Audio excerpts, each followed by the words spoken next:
جو مجھے دلبر محمد کریم پنجے پاک ہتھن سا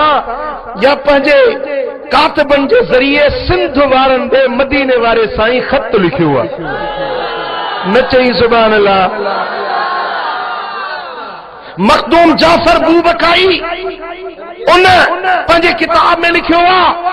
ایا گال مخدوم محمد ہاشم ٹھٹوی بھی لکھیا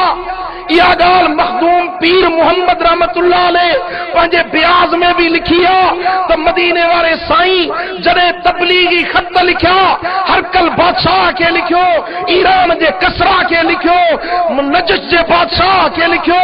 ان وقت میں مدینے والے سائیں سندھ وارن دے بھی خط محبت لکھو اے مدینے والے سائیں جا اصحابی سندھ دے آیا سندھ میں آیا اے ہتے تبلیغ کیوں اے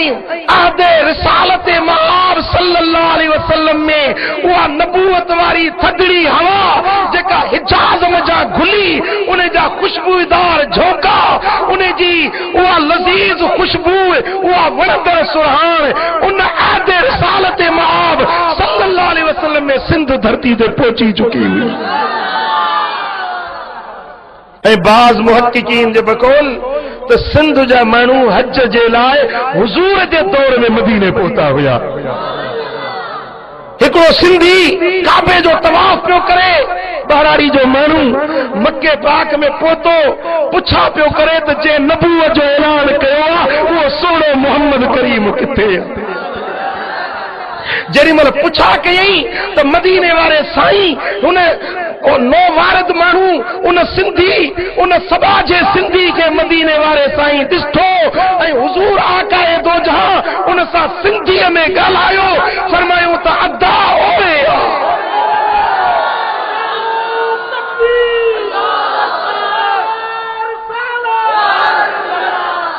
ہی وہ پاک دھرتیا جکا عالمن برگزیدہ بانن صالحن جی دھرتیا اولیاء جی دھرتیا اج دل کھولے بدھائیاں تواں کے توین دل کھولے بدھو مکھے دکھ پوتو ان گال جو اساں دے کے قوم مسلمان قوم دے کے بھا تانو ڈنو تو سندھی جاہل ہیں سندھی ڈٹ ہیں سندھن وٹ علم کونے سندھی بزدل ہیں بدھائر چاہیا تھو تو سندھی بزدل نہ ہیں سندھی جاہل نہ ہیں جے کرے بر صغیر دے اندر جیکی بھی دسگاہوں ہیں درگاہوں ہیں اتے جے کو فیض آ جے کو علم آ انہیں جو مرکز سچ شو ہے تو سندھ